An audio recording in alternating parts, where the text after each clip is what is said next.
Halo, semangat pagi. Saya harap semuanya sehat-sehat ya. Hari ini kita coba belajar menggunakan video pembelajaran karena Bapak tahu kalian semua sudah kangen sama Bapak. Bagi yang belum kangen, ya jawab saja kangen ya. Oke, baik. Sebelum kita mulai, Bapak ingatkan, jangan lupa berdoa sebelum belajar. Kemudian masuk ke classroom kita, jangan lupa isi absen. Kemudian saksikan video tayangan berikut. Semoga kita, terutama anak-anak kami sekalian, dapat memahami materi atau pelajaran kita hari ini. Oke, kita mulai. Anak-anak kami, beberapa minggu yang lalu kita sudah bahas seputar pelajaran kita yang lalu. Oke. Nah, kemarin kita sudah bahas sel, kemudian jaringan, yaitu jaringan tumbuhan dan hewan. Kita juga sudah bahas sistem gerak. Hari ini materi pelajaran kita adalah mengenai struktur dan fungsi sistem peredaran darah pada manusia. Oke, jadi sambil kamu menyaksikan video tayangan ini, di dalam tubuh kamu terjadi peredaran darah. Itu yang mau kita pelajari. Oke, siap ya? Kita masuk ke materi kita. Nah, untuk sistem peredaran darah, kita akan mempelajari yang pertama itu mengenai komposisi darah dan golongan darah. Kemudian alat-alat peredaran darah. Dan nanti yang terakhir kita akan bahas jenis-jenis gangguan atau penyakit. Kemudian teknologi untuk mengobati penyakit tersebut. Jadi teknologi pada sistem peredaran darah. Kita masuk yang pertama, komposisi darah dan golongan darah. Anak kami, di sini ditampilkan semacam gambar animasi. Jadi blood type itu ada golongan darah A, kemudian ada golongan darah B, ada juga golongan darah AB dan golongan darah 0. Nanti kita jelaskan lebih terperinci mengenai golongan darah. Oke, kita masuk apa-apa saja penyusun darah kita. Oke, kita geser videonya. Oke, komponen penyusun darah. Nah, di dalam tubuh kita untuk peredaran darah itu terdapat pembuluh darah. Ini dia, pembuluh darah ibaratnya seperti pipa atau selang air. Jadi pembuluh darah kita itu seperti pipa. Nah, kalau pipa yang mengalir adalah air, nah kalau pembuluh darah kita yang mengalir adalah darah. Nah, apa-apa saja komponen penyusun darah kita itu? Yang pertama, darah itu terdiri dari plasma darah. Plasma darah ini adalah cairan. Jadi, cairan darah. Kemudian, ada sel-sel darah. Nah, sel-sel darah inilah yang berada dalam plasma darah. Gabungannya inilah yang disebut dengan darah. Sel-sel darah kita terdiri atas yang pertama ada sel darah merah. Nih sel darah merah. Tentunya berwarna merah. Oke. Kemudian sel-sel darah putih. Ini misalnya sel darah putih. Nah, gambar sel darah putihnya. Kemudian ada keping darah atau trombosit. Nah, seperti ini dia. Oke, sementara plasma darah tadi ini yang berwarna bening ke kuning-kuningan cairannya. Oke, kita lanjutkan. Setelah komponen penyusun darah, maka kita masuk ke golongan darah. Oke. Nah, golongan darah menurut ahli namanya Karl Landsteiner ada golongan darah A, golongan darah B, golongan darah AB, dan golongan darah 0. Nah, orang yang bergolongan darah A itu maksudnya di dalam eritrositnya terkandung aglutinogen A. Jadi gampang saja. Kalau aglutinogennya A, golongan darahnya A. Oke. Kemudian plasma darahnya mengandung aglutinin beta atau sering disebut anti B. Inilah orang yang bergolongan darah A. aglutinogennya A, aglutininnya beta. Kemudian kalau orang bergolongan darah B, aglutinogennya B, aglutininnya alfa. Alfa ini sering disebut anti A. Oke, saya ulangi gampang ya. Golongan darah A, aglutinogennya A. Golongan darah B, aglutinogennya B. Kemudian lihat golongan darah AB. Orang yang bergolongan darah AB, dalam darahnya terdapat, dalam eritrositnya terdapat aglutinogen A, juga aglutinogen B. Jadi dua jenis aglutinogennya. Aglutinogen A dan aglutinogen B. Sementara plasma darahnya tidak mengandung aglutinin. Oke, sekarang kita lanjut ke golongan darah 0. Orang yang bergolongan darah 0, eritrositnya tidak mengandung aglutinogen, maka nggak ada aglutinogennya. Karena nggak ada aglutinogennya, maka disebut tidak ada itu kan sama dengan 0. Jadi karena 0 aglutinogennya, golongan darahnya 0. Sementara plasma darahnya mengandung aglutinin alfa sekaligus beta. Nah, aglutininnya ada dua, alfa dan beta. Tapi aglutinogennya tidak ada. Tadi golongan darah AB, aglutinogennya yang dua, A dan B. Aglutininnya tidak ada. Saya ulangi biar lebih gampang. Kalau aglutinogennya A, golongan darahnya A. Aglutinogennya B, golongan darahnya B. Aglutinogennya A dan B, maka golongan darahnya AB. Sementara yang tidak punya aglutinogen alias 0, tidak ada aglutinogennya, maka golongan darahnya 0. Oke, itu mengenai golongan darah. Nanti kita atur waktunya bagaimana bisa supaya kita mengadakan praktikum cek golongan darah. Jadi anak-anak kami akan tahu apa golongan darahnya masing-masing. Semoga ada waktu dan ada kesempatan yang bisa kita upayakan untuk melakukan hal tersebut. Oke, sekarang kita sudah selesai mengenai darah, komposisi darah dan golongan darah. Maka kita lanjut ke yang bagian B, alat-alat peredaran darah. Apa saja yang diperlukan supaya darah kita bisa beredar di tubuh, kira-kira begitu. Kita langsung masuk. Jadi alat-alat peredaran darah kita adalah jantung dan pembuluh darah. Nah, kerja jantung dan pembuluh darah tersebut nanti akan kita bahas pada mekanisme peredaran darah. Bagaimananya mekanisme peredaran darah kita. Nah, sebelum kita lanjut, lihat di sini ada gambar animasinya. Ini adalah jantung. Nah, yang biru ini menggambarkan darah masuk ke jantung. Kemudian dari jantung dipompa ke paru-paru. Dari paru-paru masuk kembali ke jantung. Lantas dari jantung dipompa kembali ke seluruh tubuh, tubuh bagian atas dan tubuh bagian bawah. Nanti kita lanjutkan penjelasannya lebih jelas, kita bahas dulu satu persatu. Pertama adalah jantung. Jantung kita itu terdiri dari yang pertama adalah otot jantung, disebut miokardium. Yang kedua selaput jantung, disebut perikardium. Nah, jadi dalam ini jantung kita ada selaput yang membungkusnya. Itulah yang disebut perikardium. Kemudian yang ketiga adalah bagian dalam jantung. Itu yang dilapisi oleh endokardium. Kemudian jantung kita terdiri dari 4 ruang. Jadi ada 4 ruangnya.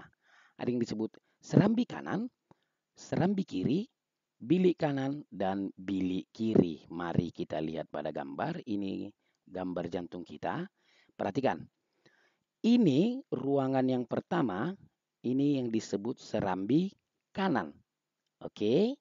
Ini ruangan yang kedua. Ini disebut serambi kiri.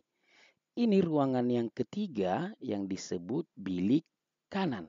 Ini ruangan yang keempat yang disebut bilik kiri. Kira-kira begitulah bentuk atau struktur jantung kita. Ada 4 ruang. Serambi kanan ini sering disebut atrium kanan. Serambi kiri sering disebut atrium kiri.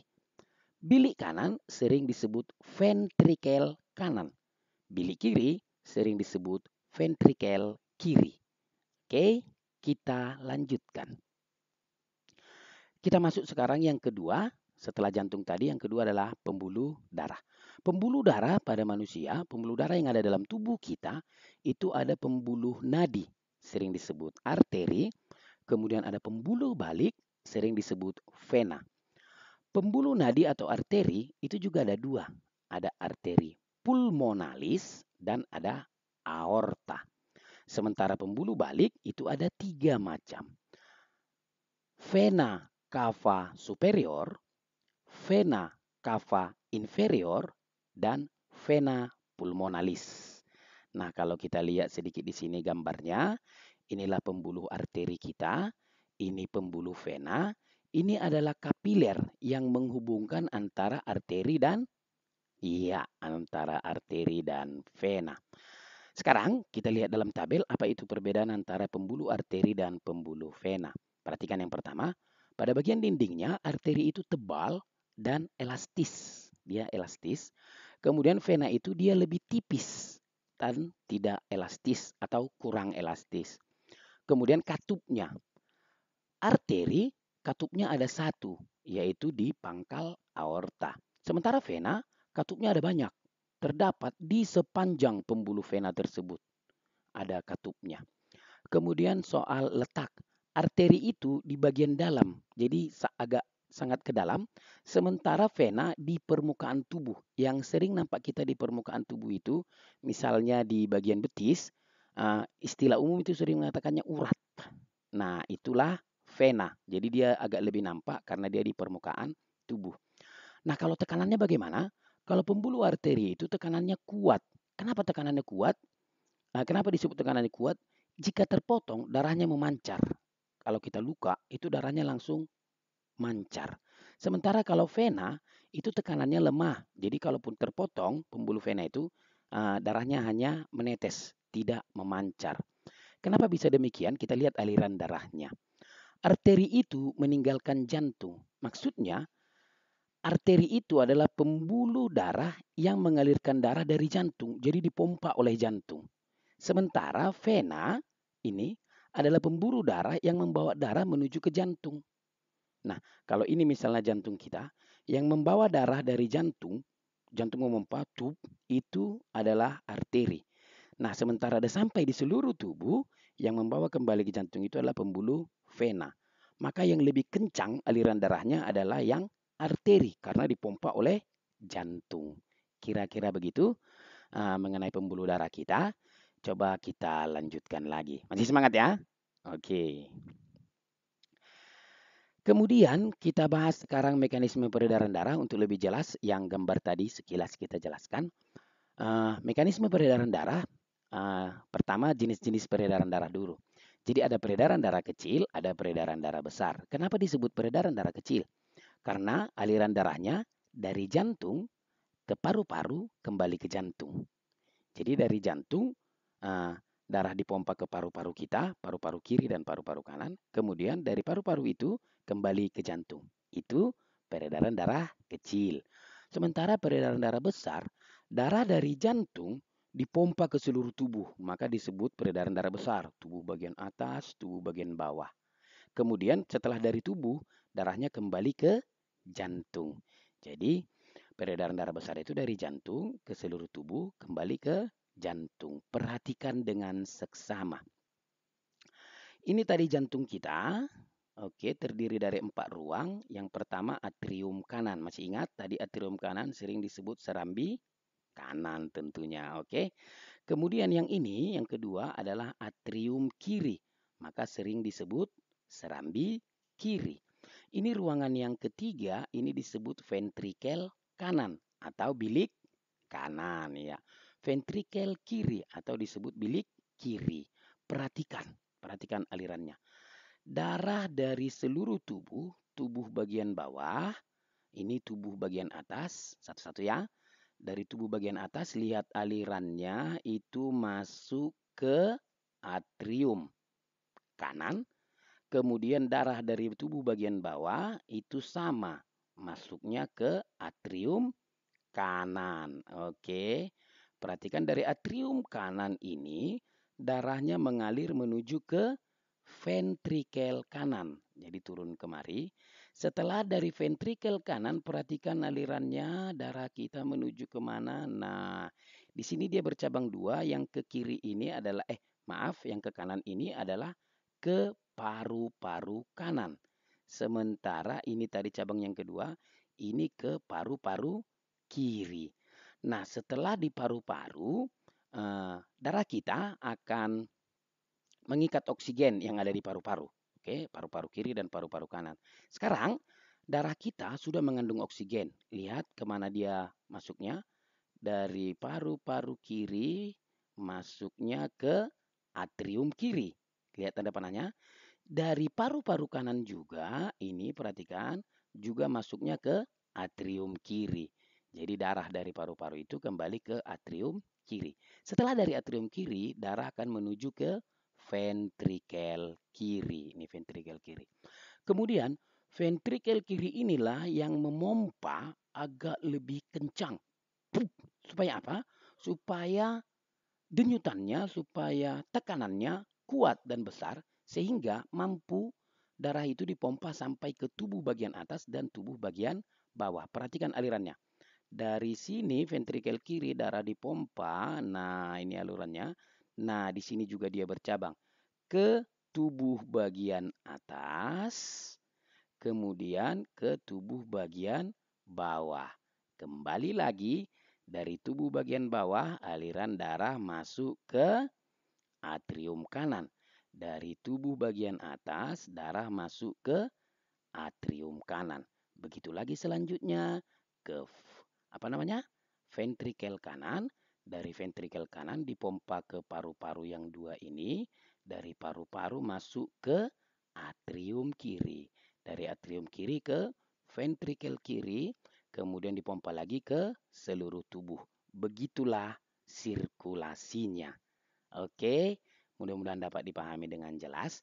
Materi ini nanti coba Bapak kasih juga kepada kalian, Bapak bagikan ya, supaya bisa dipelajari lebih baik lagi. Sekarang kita kembali ke yang tadi, kembali ke awal. Komposisi darah dan golongan darah sudah kita bahas. Alat-alat peredaran darah sudah kita bahas. Sekarang kita bahas yang terakhir. Jenis-jenis gangguan atau penyakit, kemudian juga teknologi pada sistem peredaran darah. Baik, perhatikan. Yang pertama kita bahas gangguan atau penyakit apa saja yang ada pada peredaran darah kita. Kemudian bagaimana teknologi atau untuk upaya pengobatan terhadap penyakit tadi. Kita bahas yang pertama, apa saja gangguan atau penyakit pada peredaran darah kita. Gangguan yang pertama itu yang gangguan yang berhubungan dengan darah. Apa saja sih penyakit yang berhubungan dengan darah? Itu yang pertama adalah anemia. Yang kedua adalah leukemia. Yang ketiga, thalassemia. Yang keempat, sickle cell. Dan yang kelima, ini adalah hemofilia. Anak-anak kami, ini nanti tugas kalian untuk mencari penjelasannya, apa itu anemia, leukemia, thalassemia, sickle cell, dan hemofilia. Jangan malas ya. Oke, kita lanjutkan. Sekarang, gangguan yang berhubungan dengan jantung. Tadi kan dengan darah. Kemudian yang dengan jantung apa saja penyakitnya? Ada yang orang penyakitnya jantung koroner. Mudah-mudahan tidak ada kita ya. Kemudian apalagi gagal jantung. Ya kalau sudah gagal jantung sudah parah ya. Mudah-mudahan tidak ada kita. Kemudian ada perikarditis. Kemudian ada irama jantung abnormal atau tidak normal. Kemudian ada heart valve disease, itu penyakit juga pada jantung. Dan yang terakhir, cardiomyopathy. Oke, sudah pada tahu ya. Nanti ini juga sekaligus tugasnya untuk mencari penjelasannya.